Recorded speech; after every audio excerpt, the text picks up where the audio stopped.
Hello दोस्तों, स्वागत है एक बार फिर से क्लास 10th के मैथ में।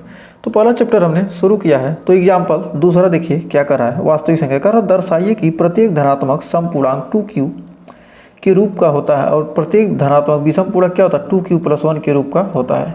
बोर्ड एग्जाम में इसमें से एक क्वेश्चन कभी न कभी पूछ ही देता है। तो यह आपके लिए बहुत ही बेहतरीन सेशन होने वाला है यदि आपको हाई स्कूल में है बोर्ड एग्जाम देना चाहते हैं। तो इसका सॉल्यूशन देखते हैं। तो क्या करना है हमको, इसमें यूक्लिड विभाजन प्रमेयिका का यूज करना है। तो यूक्लिड विभाजन प्रमेयिका से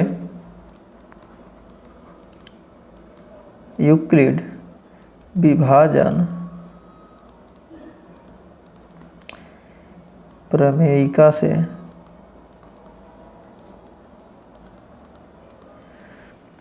क्या दिया है, यदि दो धनात्मक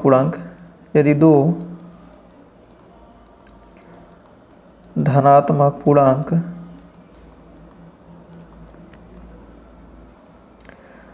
धनात्मक पूर्णांक a तथा b, दो धनात्मक पूर्णांक a तथा b हो, दो धनात्मक पूर्णांक हो नहीं, दो धनात्मक पूर्णांक a तथा b के लिए, दो धनात्मक पूर्णांक a तथा b के लिए दो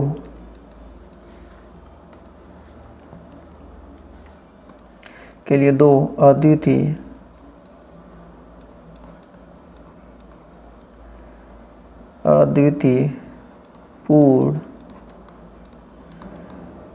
संख्याएं, दो अद्वितीय पूर्ण संख्याएं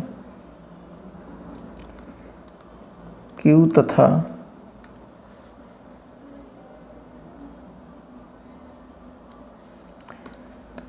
R इस प्रकार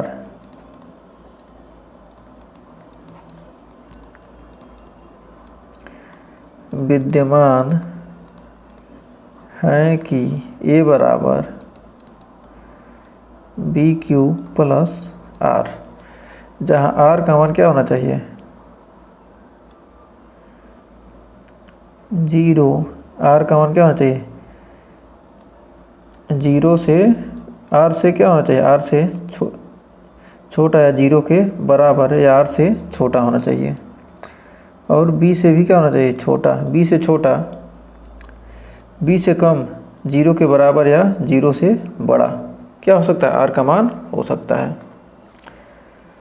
थोड़ा सा हो, इतना हो सकता है। तो अब यहाँ पर हमको क्या करना है, B का मान हमको मिलेगा कैसे।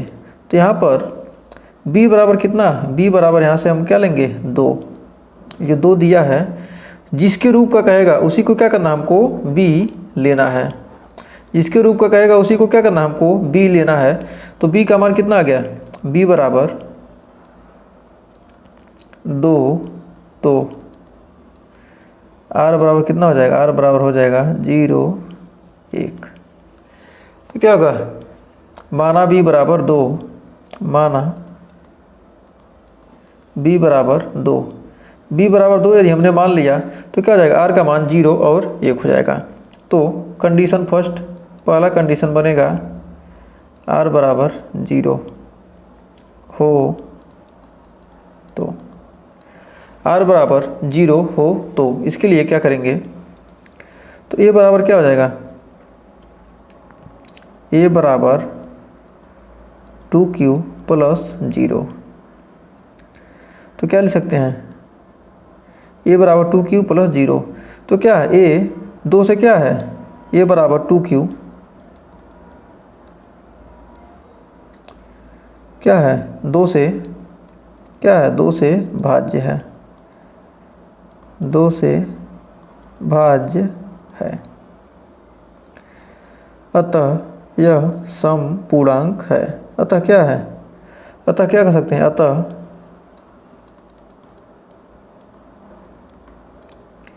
यह समपूर्णांक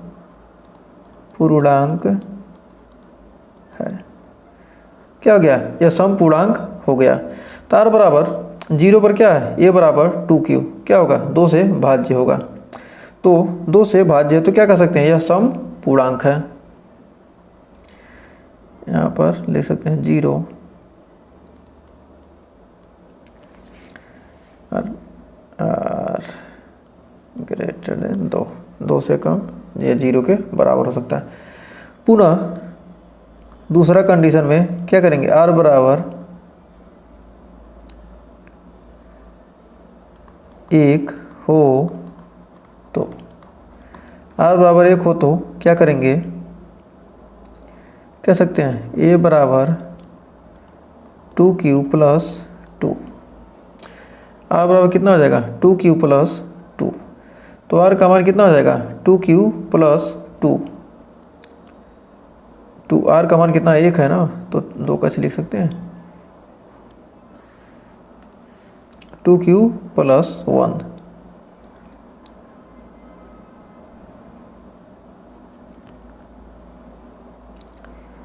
यह 2 से भाज्य नहीं है, अतः यह धन विषम पूर्णांक है। अतः यह धन विषम पूर्णांक है। तो इसको समीकरण 2 मान लेते हैं, इसको समीकरण 1 मान लेते हैं। तो समीकरण 1 व 2 से 1 व 2 से प्रत्येक धनात्मक समपूर्णांक, प्रत्येक धनात्मक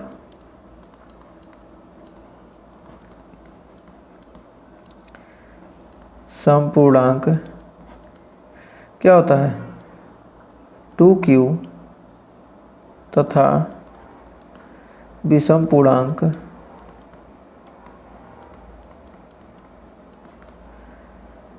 टू क्यू प्लस 1 के रूप का होता है। ये क्या करना था, हमको दर्शाना था और हमने क्या किया, दर्शा दिया। जहाँ क्यू क्या है, कोई पूर्णांक हो, तो क्यू क्या है, यहाँ कोई पूर्णांक है तो क्या हो गया, इस रूप का होता है। तो उम्मीद है इस पहले क्वेश्चन में आपको कोई डाउट नहीं होगा। तो आइए बढ़ते हैं, दूसरा उदाहरण देखते हैं। तो देखिए दूसरा उदाहरण क्या कर रहा है, कार्य दर्शाइए कि एक धनात्मक विषम पूर्णांक 4q प्लस 1 4q प्लस 3 के रूप का होता है, जहाँ q क्या एक पूर्णांक है। एकदम सेम काम उसी में भी वही लिखेंगे, इसमें भी वही लिखेंगे। यूक्लिड विभाजन प्रमेयिका से, यूक्लिड विभाजन प्रमेयिका से दो धनात्मक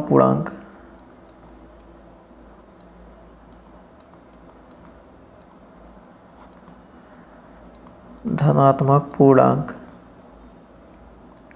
a एवं b के लिए a एवं b के लिए दो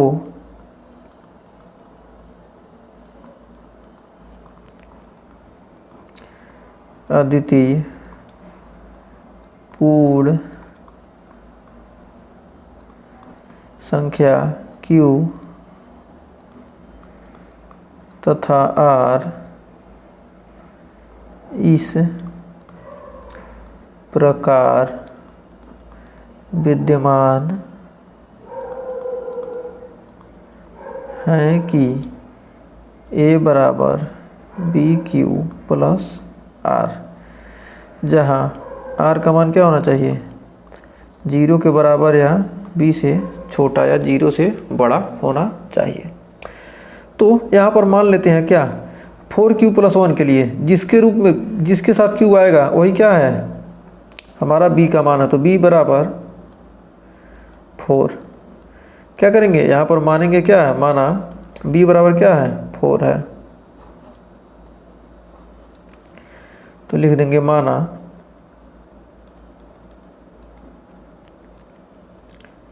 b बराबर 4। यदि b बराबर 4 तो क्या लिख सकते हैं, a बराबर 4q प्लस r, और यहाँ पर क्या हो जाएगा, यहाँ पर लग जाएगा 0, r का मान कितना हो जाएगा 4 से कम, और r का मान हो जाएगा 0 1 2 3। r का मान कहाँ तक जाएगा 3 तक। यदि कंडीशन फर्स्ट, यदि r बराबर 0, यदि क्या हो r बराबर 0 हो तो, यदि r बराबर 0 तो, यदि r का मान हम क्या करते हैं 0 रखते हैं तो a बराबर 4q प्लस 0, तो कितना आएगा a बराबर 4q, कितना आ जाएगा a बराबर 4q आ जाएगा। 4q क्या है, 4q 2 से भाज्य है, 4q क्या है 2 से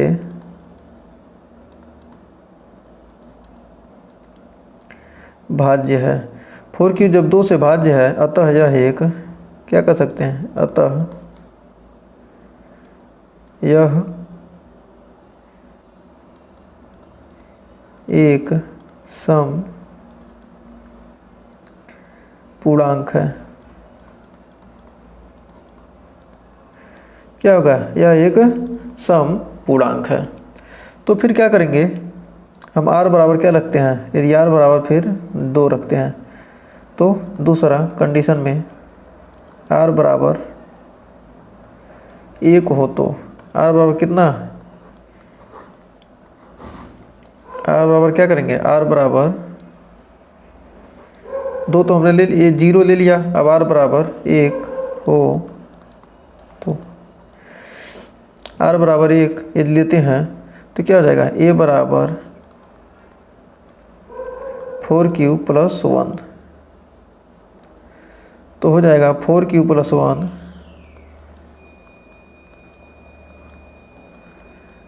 2 से विभाजित नहीं है, 2 से विभाजित नहीं है।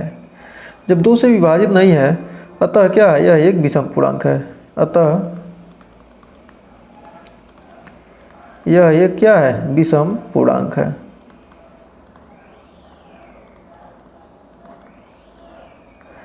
विषम पूर्णांक है। अब पुनः कंडीशन तीसरा लेंगे, r बराबर 2 हो तो, r बराबर 2 लेंगे तो क्या हो जाएगा, a बराबर 4q प्लस 2, तो क्या कर सकते हैं, 4q प्लस 2 क्या है 2 से भाज्य है। इसमें क्या करेंगे, 4q प्लस 2 के रूप में ले लेते हैं, तो क्या हो जाएगा, यहाँ से 2 कॉमन हो जाएगा, 2q प्लस 1 क्या है 2 से भाज्य है, 2 से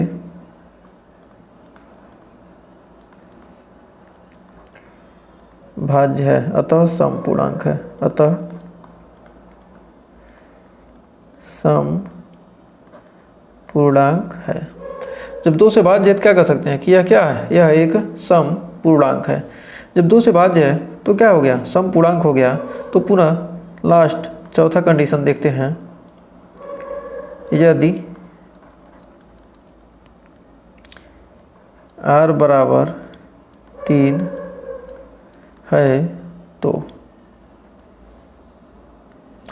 यदि क्या हो जाता है, r बराबर 3 लेते हैं, तो r बराबर 3 है तो क्या लिख देंगे, a बराबर 4q प्लस 3, तो 4q+3 क्या है, q+3 2 से भाज्य नहीं है, अतः यह एक विषम पूर्णांक है। क्या हो गया, यह एक विषम पूर्णांक है। तो क्या करा, एक धनात्मक विषम पूर्णांक 4q+1 या 4q+3 के रूप का होता है, जहाँ q क्या हो, एक पूर्णांक है। तो अतः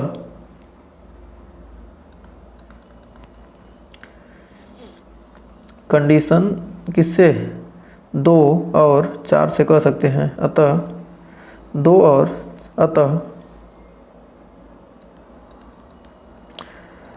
2 एवं 4 से कह सकते हैं कि प्रत्येक विषम पूर्णांक क्या होता है, विषम पूर्णांक 4q+1 व 4q+3 के रूप का होता है। तो भी उम्मीद है ये तीसरा एग्जाम्पल आपको अच्छे से क्लियर हो गया होगा और आपको समझ में आ गया होगा। सबसे पहले हम क्या करते हैं, पहले b का मान क्या करते हैं, जिस रूप में कहेगा क्या करेंगे, b का मान उसी को मान लेते हैं। b क्या करेंगे, 4q को क्या किए, b का हमने मान लिया। जब b का मान हमको मिल गया तो क्या होगा, उससे हम क्या करेंगे, एक कम क्या होगा, शेष बचेगा, रिमाइंडर कितना हो जाएगा, उससे एक कम। तो यानी 4 रथ क्या करें, 0 1 2 3, 5 रथ क्या करते हैं, 0 1 2 3 4 तक जाते हैं। ऐसे ही काम हर जगह करना है। तो उम्मीद है तीसरा एग्जाम्पल आपको क्लियर हो गया होगा। तो आइए बढ़ते हैं चौथे एग्जाम्पल की तरह, इस चैप्टर के पहले चैप्टर के चौथे एग्जाम्पल की तरह। कह रहा है, एक मिठाई विक्रेता के पास 420 काजू की बर्फियां हैं और 130 बादाम की बर्फियां हैं। वह इनकी ऐसी ढेरियां बनाना चाहता है कि प्रत्येक ढेरी में बर्फियों की संख्या समान रहे और ये ढेरियां बर्फी की परात में न्यूनतम स्थान घेरे। इस काम के लिए प्रत्येक ढेरी में कितनी बर्फियां रखी जा सकती हैं। तो क्या कर रहा है, वह चाह रहा है कि मतलब क्या, एक मिठाई विक्रेता क्या 420 काजू की बर्फियां और 130 बादाम की बर्फियां इनकी ढेरियां बनाना चाहता है कि प्रत्येक ढेरी में क्या हो, बर्फियों की संख्या समान रहे। काजू की बर्फियां हैं, प्रत्येक ढेरी में क्या चाह रहा है कि क्या हो, बर्फियों की संख्या समान हो और ये ढेरियां बर्फी की परात में न्यूनतम स्थान घेरें। कोई परात है, क्या करेंगे, कम से कम स्थान घेरें और क्या कार चाह रहा है, ऐसी ढेरियां बनाना चाह रहा है। जब ऐसी न्यूनतम स्थान की बात करें तो न्यूनतम स्थान की बात करते हैं, क्या कहता है, जब भी क्या कहें, न्यूनतम स्थान घेरें। न्यूनतम स्थान जब भी आ गया तो क्या करेंगे, हम HCF निकालते हैं, कम से कम स्थान घेरने का। जब भी कोई क्वेश्चन पूछे, जब भी न्यूनतम पूछे, क्या करेंगे, हम HCF निकालेंगे। तो HCF निकालने के लिए क्या करेंगे, सबसे पहले HCF निकालें 420 और 130 का। तो सबसे पहले क्या है, इसका HCF कैसे निकालेंगे, 420 है तो 420 में क्या करेंगे, 130 से भाग दे देंगे। तो 130 से भाग देंगे तो 130 13 तियाँ 39, 3 बार में जाएगा, यानी कितना आ जाएगा, 13 तियाँ 39 यानी 390, यानी बच गया 30। और 130 में फिर 30 से भाग देंगे तो कितना आ जाएगा, 3 चौक 12 यानी 120, बच गया 10 यानी 30, यानी 10 2 तिहाई 30। तो क्या होता है, सबसे पहले जब यदि क्या करेंगे, हम यूक्लिड व्यवहार परिमेयिका का यूज करेंगे, क्योंकि चैप्टर यूक्लिड व्यवहार परिमेयिका है। तो क्या लिखेंगे, सबसे पहले इतना ही लिख देंगे कि यूक्लिड व्यवहार परिमेयिका से दो धनात्मक पूर्णांक a तथा b के लिए दो अद्वितीय पूर्ण संख्याएं q तथा r इस प्रकार विद्यमान हैं कि a बराबर bq प्लस r। इतना लिखने के बाद क्या करेंगे, 130 और 420 में क्या करेंगे, तो 420 कितना आया है, 420 बराबर 130 गुणे 3 इसका गुणा और इसका गुणा क्या करते हैं और प्लस कितना शेष बचा है 30। अब क्या हो जाएगा 130, ये जो वाला क्या आता है यहाँ आता है और ये वाला यहाँ आता है। कितनी बार गया 4 बार गया, तो 4 यहाँ प्लस 10 बचा। अब ये 30 यहाँ आ जाएगा और ये 10 यहाँ आ जाएगा। कितनी बार गया 3 बार और शेष बच गया 0। जब 0 शेष बच गया तो क्या हो जाएगा यही HCF हो जाएगा। तो यानी HCF आ गया कितना 10। प्रत्येक ढेरी में क्या करेगा कम से कम 10 बर्फी रखना है। तो कह रहा है कि मतलब क्या करे वो कम से कम प्रत्येक ढेरी में कितनी बर्फियाँ रखी जा सकती हैं। कम से कम क्या करेंगे 10 बर्फी रखेंगे, तभी क्या होगा स्थान बराबर घेरेगा। 10 से अधिक करेंगे तो क्या होगा स्थान ज़्यादा घेरेगा। तो मतलब क्या उस परात में क्या करना है मिठाई की बिक्री पर 420 काजू की बर्फियाँ और 130 बादाम की बर्फियाँ। वह इनकी ऐसी ढेरियाँ बनाना चाहता है कि प्रत्येक ढेरी में क्या हो बर्फियों की संख्या समान रहे और ये ढेरियाँ बर्फी की परात में क्या हो न्यूनतम स्थान घेरें। और इस काम के लिए प्रत्येक ढेरी में कितनी बर्फियाँ रखी जा सकती हैं। प्रत्येक ढेरी में कितनी बर्फी रखी जाती हैं कम से कम 10 बर्फी। कम से कम क्या करेंगे 10 बर्फी उसे रखना पड़ेगा, तभी क्या होगा बराबर ढेरी बन सकती है। क्योंकि क्या होगा 130 13 से 130 कट जाएगा 10 से और 420 भी क्या होगा 10 से कटेगा, तभी क्या होगा बराबर स्थान घेरेगा। यदि क्या होगा नहीं करता तो क्या होता शेष बच जाता। इसलिए क्या है प्रत्येक ढेरी में से क्या करना 10 बर्फियाँ रखना पड़ेगा। तो उम्मीद है ये चारों एग्जाम्पल आपको बहुत ही बेहतरीन तरीके से क्लियर हो गए होंगे और वीडियो भी पसंद आई होगी। तो इसके आगे के एग्जाम्पल हम अगले वीडियो में पढ़ेंगे, क्योंकि हमने चैप्टर तो पूरा कंप्लीट कर दिया है, एग्जाम्पल बाकी था। तो एग्जाम्पल हम शुरू किए हैं और बोर्ड एग्जाम के लिए बहुत ही ज़्यादा स्पेशल सेशन चल रहा है। यदि आप बोर्ड एग्जाम देना है तो आपको लिए बहुत ही बेहतरीन सेशन चल रहा है।